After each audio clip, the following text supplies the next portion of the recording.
All right. Good morning to PT Breakfast Club, the only show of, physical therapists who are talking mindlessly in their kitchens and various rooms. Health for misfits who believe that live shows should be faster than your EMR and hopefully twice as fun, depending on what you're looking at.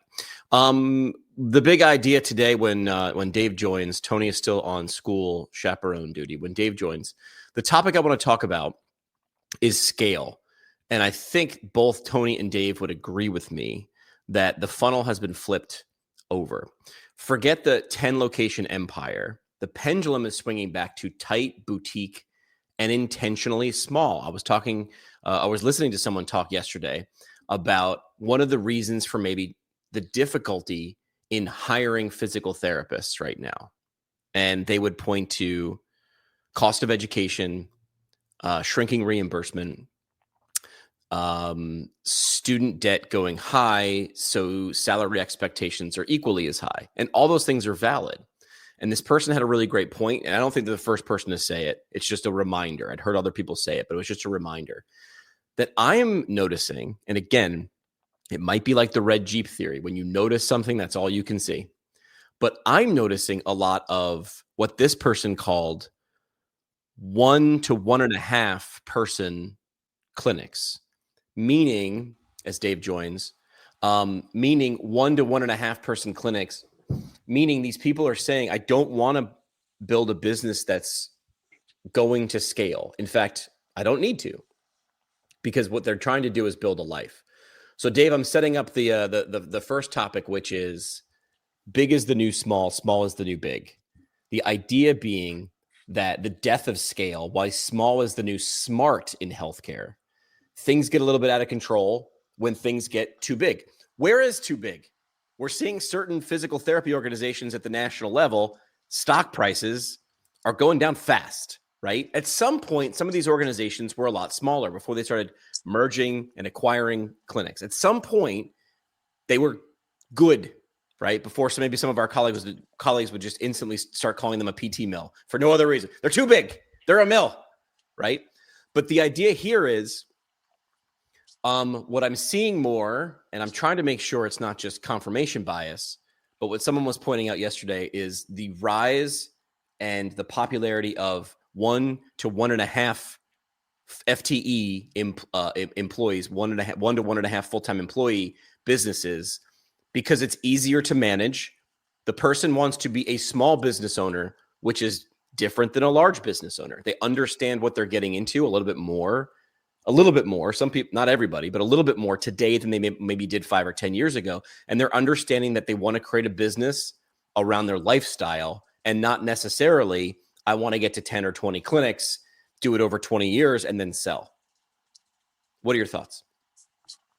So are we talking about the micro practices? So you're saying 1 to 1.5 providers, and there's nothing in the middle. It's either you're that or you're the big corporate.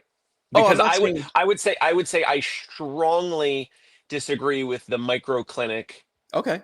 emphasis. Okay. Why? Uh, well, I want time freedom. I'm an entrepreneur.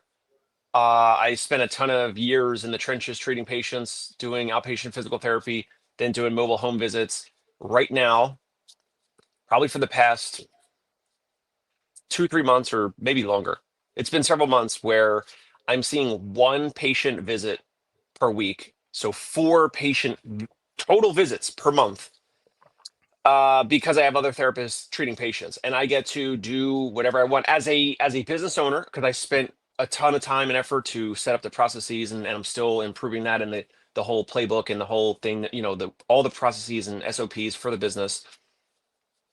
If you are any therapist out there, if they want to be a micro practice owner as a solo practice owner, that's fine, but you're creating a job. So when you get hit by a bus, there's no asset to sell. When you go to retire, there's no asset to sell. So many owners have reached out to me over the years about partnering or buying their clinic. And I'm like, all right, yeah. So tell me about it. So is it like how many FTEs and all this, and front desk person, or what? How many patients per day or per week and per month and all that? And it's just like, oh no, it's like I'm selling you my practice, like I'm retiring, but like it's the practice is there, like all the treatment tables and the equipment and all that. But there's no front desk person, and there's no other therapist or PTAs or anyone. And guess what happens to those clinics, Jimmy? Nobody buys them and they just go away. Exactly. They shut down. They literally shut down. Then you see the posts on all the Facebook groups that says like, hey, selling, these old tables and these old Chattanooga units and the old UBE and all the other equipment. So it's sold for pennies on the dollar.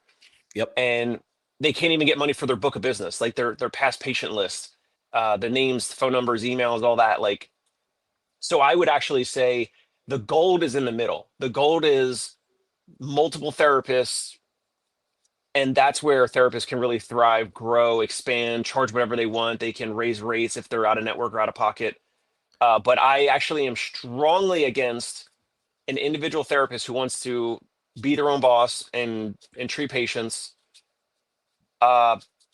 solo for the long term. I'm talking, if that's like their between now and when they retire, if that's their main goal, it's a horrible idea. Yeah. I think it's a horrible idea if that's what you're looking for. I think what I was trying to point out, maybe I wasn't doing it as Tony is joining from a tour bus in DC. I want to see a picture, Tony. Email me a picture so I can put it on the screen. Email it to me. Don't text it to me. Email it to me. I need to see a monument. I need to see a monument. Lincoln, Jefferson's my favorite. The Maritato monument. Jimmy did get his ears lowered. That was about a week ago, but thanks for noticing. I think I just this early. So let me try to recommunicate this. I agree with you 100%. All I'm noticing is a lot more people are treating their PT license. I agree. Like a You're brand. right. They're just You're like, right. Here's my Instagram account, and I don't want to call people out because I don't disagree with it. You're right. I think they're being more savvy. I think maybe, and we can get into psychographics, and this is all guessing. This is all speculation. I think some people of a generation who have gotten their PT degree in the last couple of years, even 5 to 10, are saying, I that's not the bag I wanted to be in. I wanted to show up, be a great clinician, put money in the 401k and be able to afford it. I can't. I'm willing to trade that because that sounds horrible working in that situation for someone else. I also don't want to start running a business because I know that's not my strong suit. So I'll just be a brand. And I'm seeing them start very successful Instagram accounts, as an example, and then saying, I'm the dance PT in San Diego. And they do that full well knowing the minute they stop wanting to do that or when they want to take a vacation, their income stops. They're trying to build those. I see people also saying, well, I'll build digital assets or I'll do telehealth, and those things working, but not as well as like the financial porn bros going, it's passive income, bro. It's passive income. I'm like, I think it's a great idea in theory. I had so many people years ago being like, teach courses and yada, yada. And I don't disagree. I think if you're good at it, I have a lot of knowledge. I sat down to start teaching courses in podcasting a dozen times and I hated it. So I was like, why am I doing this? Because people in my DMs are telling me that they would pay me to teach them how to podcast. And I was like, well, then pay me and I'll teach you how to podcast. I don't like recording. Look, we're doing this stupid thing live, right? So I think the underlying idea here is as long as you understand what you're actually getting into, I think that's good, right? Understand that this might not be most probably the 1 to 1.5 FTE business is not going to necessarily be valuable 5, 10, 20 years from now. It's not. I think most of them know that, and they're just okay with it. I was looking at it from a perspective when people say, where are all the PTs? So many people leaving the profession, the student debt, the shrinking reimbursement, not disagreeing with you. I think one of the things in there is also people looking at those things. My debt's high, reimbursement's low. The salary from one of these companies isn't going to light me up. Great. I'll take less money or I'll take more risk and I'll just do this Instagram brand clinic type thing. I don't think they're taking much risk by doing that, by the way. Maybe a little hard effort here and there with Instagram brands. But we joked about it before, therapists that have 5, 10, 20,000 followers reaching out to me for a job. Isn't that interesting? Well, yes. I mean, also like it's the highlight reel mentality. Like how many followers you has does not equate income. It doesn't. I know lots of people who are like, well, I grew my Instagram account and they'll come to me too. Like those people are coming to you for jobs. They're coming to me being like, how do you make money with an Instagram account? Like, I don't know. I run a podcast. I happen to also be on Instagram. To me, that's like tertiary. People are like, I don't understand. You're saying you have this many downloads. I'm like, I will open up my dashboard right now and show you how many downloads I have in the podcast. That also doesn't matter. So let's shift this. I didn't think this was going to go this direction. Real quick, Tony did DM us on Facebook he Messenger. He didn't email it. That's fine. That's fine. He understood the assignment. As long as I could get on the computer. See, he said it extremely fast. As soon as you said it, right. He is absolutely watching live. Yeah. All right. I'll download those while you're talking. Well, did you want to make a point, or Tony? What's your point? Tony's picture. That was it. Okay. So what I was getting into was watch this, because it's the same in Instagram as it is on Twitter, as it is on Facebook, as it is in podcasting, as it almost is on YouTube. Almost. Here's what I'm going to say. Okay. If you have a wildly successful, and some of these social platforms will monetize, like they will pay you what's called a CPM, which stands for cost per milli. I don't know why it's cost per milli. It's cost per thousand. It should be CPK, but don't get me started on Latin. They will give you a rate. They decide the rate. The platform decides the rate. YouTube decides the rate based on your niche. And they will say, for every 1,000 views you get, we'll give you something. It's crazy low. Like, I understand people are monetized. If you are saying I'm going to get to 1 million, 10 million followers and monetize, you can do that. It's less than you think. It's a lot less than you think. So this is where I need people to shift what their product actually is. Here's what I mean. If someone says, I have 100,000 followers on Instagram, Instagram is my product. You're wrong. Your audience is your product. Your audience is your product. So, sorry, Tony, 1,000 doesn't start with K. Kilo starts with K. Latin. Everything should be Latin. No, you meant 1,000. You meant K. Like if you say 10K, it's 10,000. I know what you meant. Kilo. Yeah. Thank you. So your audience is your product. So I don't charge. Dave, have you ever listened to PT Pintcast before? Have you downloaded it and listened to it? Of course. Have you ever paid Apple or Jimmy to listen to any episode? No, you have not. Because I understand you're my product. Now I then turn to Brooks Institute of Higher Learning and I say, you have residency and fellowship programs in PT and you need students.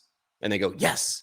And I go, are you in the business of knowing how to go out and get those students to pay attention to you, to maybe consider giving you lots of money to then do a residency? And they say no. And then they say no. And I say, well, what do you do now? And they're like, we go to CSM, we put up a table. Does it work? Sorta. And I go, cool. I release 5 episodes a week. I'm in people's ears 45 minutes a pop. We get between 20 and 60,000 downloads a month, I think, right about now. So I'm like, do the math on that, how much attention we have earned. And now a simple podcast can be more time spent in relationship than your gigantic booth at CSM. Even if you went to CSM every day of the year, that doesn't mean those people are actually paying attention to your booth in the back corner of the expo hall. So this is what I try to explain to people, that your audience is your product. How you get them is a podcast or funny little dance videos or whatever, but then converting your dance video followers who are there for the giggles into a sale is a monumental chasm. It is a large, large leap. I do not trust this person for this. This is why someone like Joe Ranke. Do you know Joe Ranke from FitBucks? A little bit. He's been on the show a bunch of times. I know that. He's been on the show a bunch of times. He's a financial guy, but he's chosen student debt and student loans as his hyper niche. The riches are in the niches, right? That's like the quote. Must be true. It rhymes. But he said, I understand that my knowledge is how I get people to pay attention. I give it out freely. He's got a YouTube channel. When he gets your attention, eventually you're like, I feel like if I'm going to pick somebody to help me like navigate my student loan repayment, this is the guy. And then he has a product at the end of it. Now, Joe did it himself. You don't have to do it yourself. Look what I do. I don't necessarily have a product. I understand that how I get people is giving out content. What I can do with them is now go one step further to somebody who wants that attention, is willing to pay for it, and ask them for money in exchange for that attention. And that is the model. So back to the clinic, I understand that getting 10,000 Instagram followers is great, but if you're only treating in San Diego and you have followers all across the world, that's a big chasm to give you time. And Tony might say telehealth, and we would say, yeah, but I don't know how far that's going to go. So what was the impetus about the whole micro clinic talk this morning? You saw, or you're seeing more posts on Facebook or Instagram or LinkedIn? Like where did this come from? And I'm reading this. So Yeah. this is a book called Unscaled, Okay. and it's written years ago. I didn't read that book either, Yeah. but I think the solo practice is like too unscaled. Like that book probably says do things like I've done, right? With my practice. Yeah. Like when it's last year, it was like October 29th or something. We had one of my therapists had two patients with a birthday on the same day. He was seeing one of the patients on their birthday, and he was seeing the other person like a day or two after her birthday. And I did the unscaled thing of we talked about it, and I said, we don't have a process in place. We don't have anything automated. We don't have anything where we get an email automatically internally, like, hey, it's Jimmy McKay's birthday. Let's send them chocolates or a cake or flowers or whatever. So I told my therapist, bring the male client this chocolate cake, and then for the woman, a bouquet of flowers. I think that is in terms of unscaled things in physical therapy practice and business, maybe more of that focus. But I truly think that the individual solo therapist, you can do things that are unscaled, of course. That's like everything you're doing is like unscaled, basically, Right. unless you're doing things like creating a playbook, recruiting, hiring, all that. So anyway, Well, so the one step this book is saying is you can purchase or create low to no cost systems that automate this as a solopreneur, where you needed to I mean, it uses the Walmart example. Like you had to have physical square footage in a town. You had to have inventory. You had to have people stocking and moving that inventory and selling that inventory. When you were closed, you made no money back when Walmart first started, before you could buy something at 3 o'clock in the morning and have it shipped to you. I'm not advocating, just to be clear, I'm not advocating for any of these models. What I think people are doing now, or I think the rise of these solopreneurs, is they're saying, okay, I can 100%, it's a scale, right? It's a spectrum. I could 100% go and work for a large organization, and there's advantages to that. There's stability most of the time, not a whole lot of mobility, because what do you do after you're a clinician? You become a clinic director, then you become a regional director, and then maybe you go into a side thing like clinical director, or you oversee a particular vertical like vestibular care or neuro or ortho for a big organization. In the middle, if you're the owner, it's a lot more risk but good reward if you're going to run something that you own yourself. As a clinician for that, is there a difference between that, Dave? If someone owns 3 clinics, if I own 3 clinics and my employees work for me versus working for ATI, there's not really a lot of difference there, is there? for who? For the employees? The employee, it's still 40 in, 40 out, right? Well, you just spoke with Ben Fung recently. I know he's like pretty tight around employers and offerings and all that. Yeah.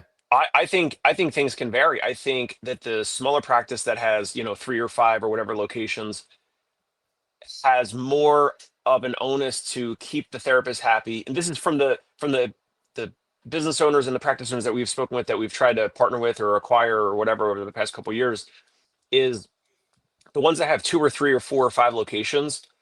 There's more of an intimate team. Of course, there's a little bit of like, it is a job and all that, and it's not necessarily a family. It's more about like, hey, we're like a sports team. Like we want to operate, we want to perform at our best, but this isn't family where, like, you can't fire your uncle, but I can fire my therapist if they step out of line, or if Right.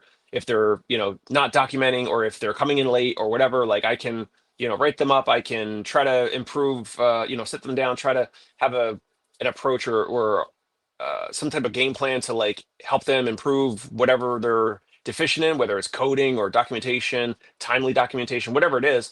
um, I think that the smaller, like 2 to 5, 2 to 10 location practices have a tight knit offering. There's a lot of there's a lot of it's a lot of good morale and culture, typically, at least on the East Coast. I'll say from upstate New York to Florida, like any of the practices that are 2 to 10 locations that we've spoken with. That's what we've seen. I Yeah. can't really, obviously, we don't speak to the big corporates and the quote unquote mills out there.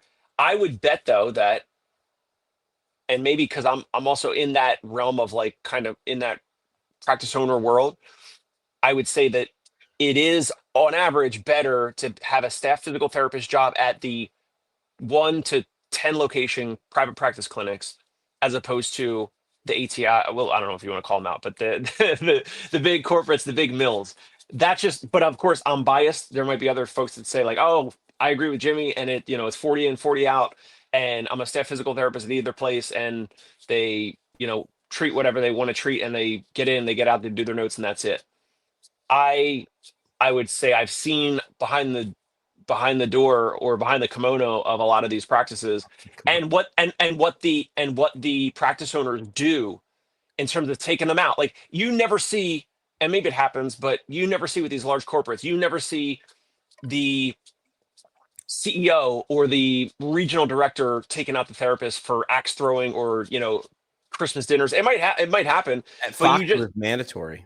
It wasn't okay. mandatory. Okay, There was a budget for that. So Fox is massive. They're like in 30 something states. Tell me what, like, and so Fox maybe has scaled the Right. unscalable by doing that. So go ahead. So I'll only speak because I have personal experience with this. Yeah. That they put their clinicians like before the patients, which sounds insane, but we've talked about this before, why that's actually a better idea. Take care of your clinicians. And they do. I don't know what the average tenure is for a Fox therapist, but it was pretty good. And I think they did it because they were remote based. Like you're a clinician, You have to. You have to. So what they did was they put a real emphasis, and I think more organizations are doing this. They put a real emphasis on who they promoted to leadership. It wasn't who was around the longest. It was who can do this. Who's the seventh guy on an NBA team? It's the glue guy. Is he good? It's pretty good. Why is he there? Everybody loves him.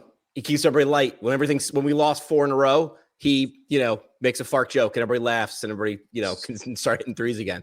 So they did it. And I can only speak from experience. I can't speak to what, and I know we keep saying ATI. I think we keep saying ATI because they're the biggest, right? Or Athletico, any of those. Their bruise is just easy to punch on them. They're just a punching bag. The funny thing is, well, that's a different topic. I'll get into the weeds in a minute. So yeah, Fox did make it mandatory. They did say, because this was part of my job when I was there, Tim Fox said, I want to be able to shake every person's hand once a year. And that dude got on a plane and flew around the country, and they threw like Christmas parties, but like all year. Like there's no way he could just visit everybody in December. Just couldn't do it. Got it. Yeah. He would be doing 4 or 5 or 6 of those a month. And it was like he'd come in, they'd rent out a room at at a hotel, like a nice ballroom. They'd throw orange all over the place, and they'd throw a party. But that wasn't the only time those clinicians in that area would see each other. They did have the axe throwings, the journal clubs, but they realized they did sit there and they go, well, why would someone want to work for us? Okay, let's diagnose the DNA of what people like about, because they were small, like any big organization. They were small. They were like, we're Jersey and Pennsylvania, but what if we hit California? To their credit, they said, I think Tim said, and I'm trying to get the quote right. Don't unquote me if Tim ever gets hold of this. But he said something. He's like, if someone, the way I'll measure failure is if someone says, who's worked here for 10 or 15 years and leaves, and someone says, why'd you leave? It just doesn't feel the same anymore. He's like, that would be the failure. Because that's how you keep good people around. Yeah. What brought the good people in? If you're just recruiting to fill a spot, I get it. Short-term benefit. I need someone to treat patients. They said no a lot to people with licenses who could fill a role because they were like, it's going to cost us more, and let's just keep looking for a better fit. They hired me with no job. They were like, we don't understand what Jimmy's going to do on day 1, but by day 50, we'll have a better idea. So they hired on culture. I think, yeah, maybe you're right. Maybe smaller organizations can do that better, because one bad hire at a 10 clinician clinic, that's 10% of a bad, you know what I mean? Like 10. Now you have one bad apple among 10, whereas 100 bad apples among 30,000. That doesn't do any. That's not a problem. So I love this because so Fox is a great example of they've gone, regional, and then they've gone, like the whole East Coast. And now I think they're starting to go like more Midwest, Midwest and Southwest, right? I know I've spoken with some owners that have reached out about like them looking to acquire like kind of like in Georgia and some of like the southern states. They just acquired somebody. A There couple you go. people. Oh, they're and by the way, that's how they're expanding. Like Correct. they started like organically in Cherry Hill, New Jersey, the town next to where I'm from, Hmm. and they've grown dramatically. So much kudos and applause to Tim and the team, and that's why that's probably one of the main reasons. If you had some business coach come in and give an assessment or whatever, some third party assessment is doing. Wow, it's like most of the country. It's not small. Wow. But so Wow. the question is, so when I was there, I don't think any of these states here. I think as far west as we were like Illinois. I know we were in Wisconsin. But the idea was when they were just here, how do you stay the same? Like when you're Fritos or Dr. Pepper and now you're or Sam Adams and you want a brewery on the West Coast, how does the cherry wheat hit the same in the new brewery? It's like, well, out west, we do this. So did you ever hear the story about the New Yorker who moved to Florida and opened a pizzeria and he bought a ship, like a cargo ship, and he went to New York and he filled the cargo ship. He just went up to a fire hydrant on the docks of New York The and filled water, the the cargo water, ship baby. up with water. And he'd been doing it for years, and he's bragging about it. He's like, it's free water. It's like, first of all, we pay for that water. That comes from where I am. That comes from upstate New York. That ain't New York City water. It comes from somewhere. But he was doing this for years until someone was like, that's an environmental. You can't just take water. But anyway, the point was, how do you actually import the ingredients that make the thing that people want? You have to go further upstream. This conversation started in terms of scale, but I think really I think there's more people able and wanting to just do things on a smaller scale, and they're able to do it now. Where I don't think before social media. Why were they unable to do it before? Why were they Without unable to do it 5, 10, 15 years ago? Without social media, how would you get clients? If you couldn't run ads to get patients, you had to rely on the clinic down the street.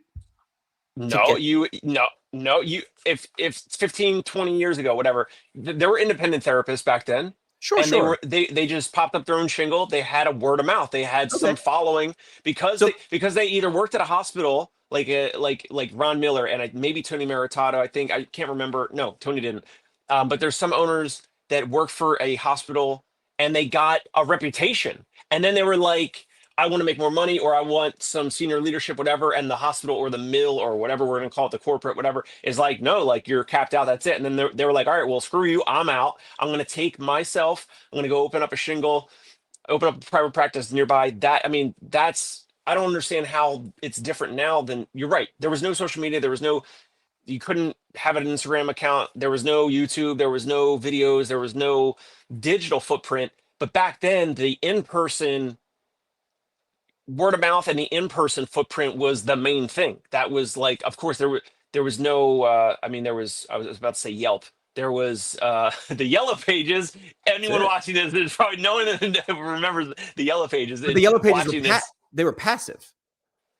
Right. I can now be in front of you. And I'm not saying like people didn't go get referrals. That was a way.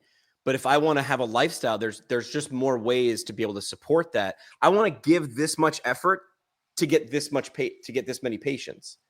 Because if you were doing that 15, 20 years ago, I had to just be the PT for this one doctor. And the minute that doctor stopped referring to me, I was dead. Correct. So I interviewed a while ago, maybe last year, Ben. Oh my God.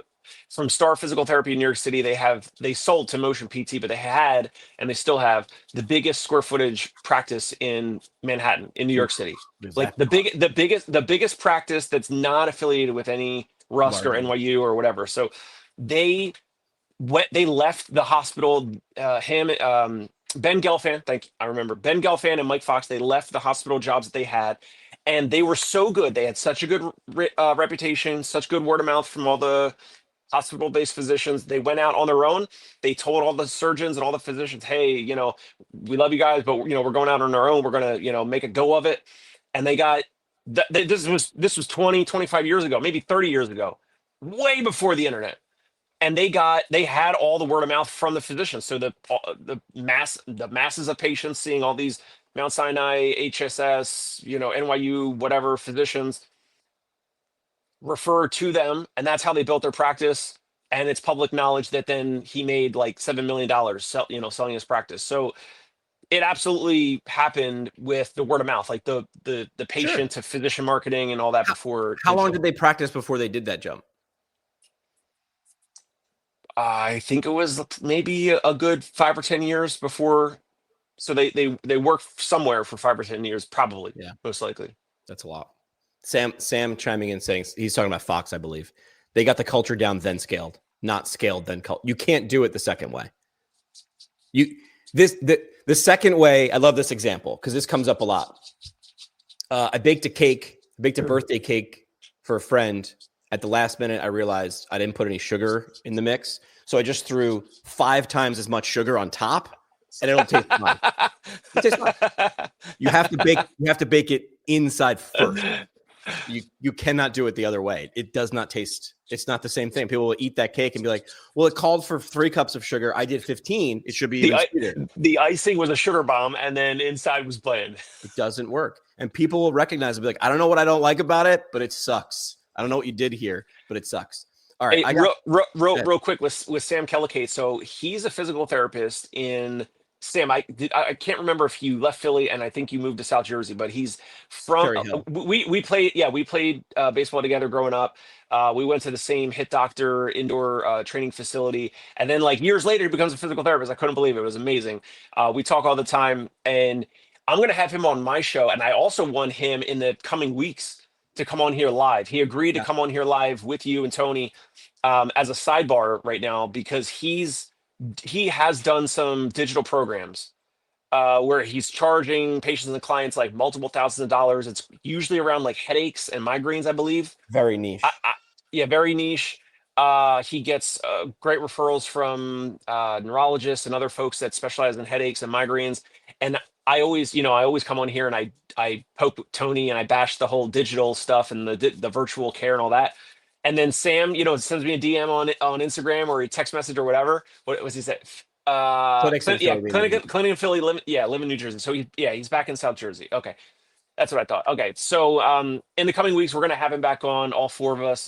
Tony will be able to have one under his belt in terms of another therapist doing virtual coaching and virtual care, whatever you want to call it. But I can't wait to have him on and share what he's doing.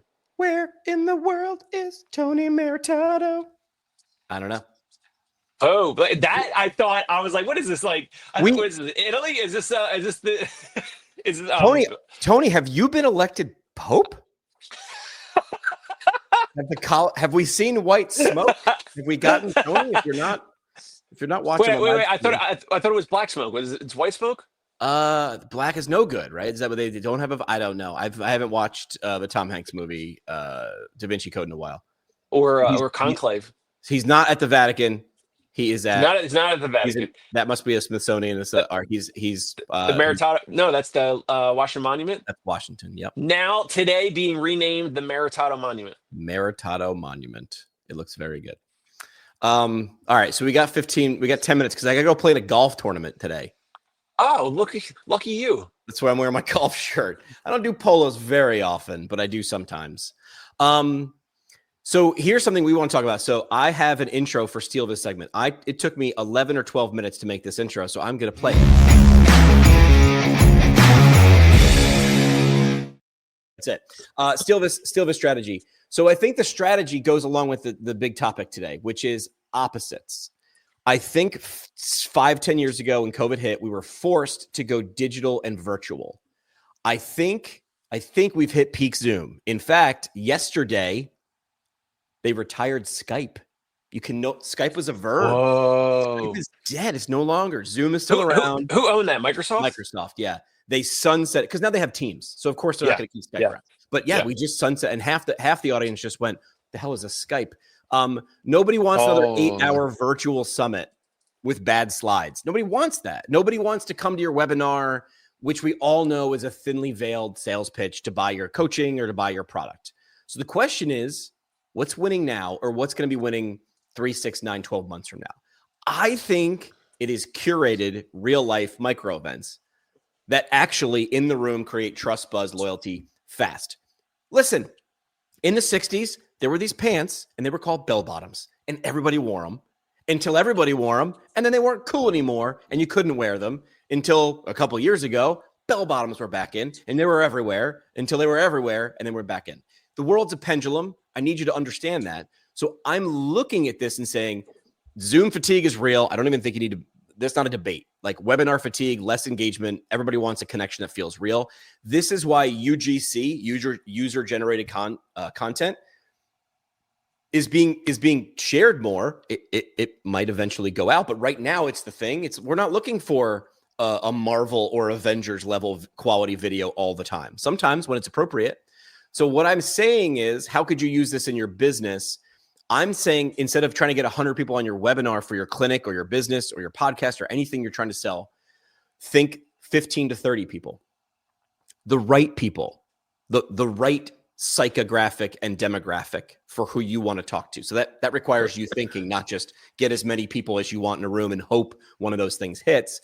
To have higher value conversations. It doesn't mean you need to be selling something that's valued at $30,000. These are higher value on your part and their part conversations.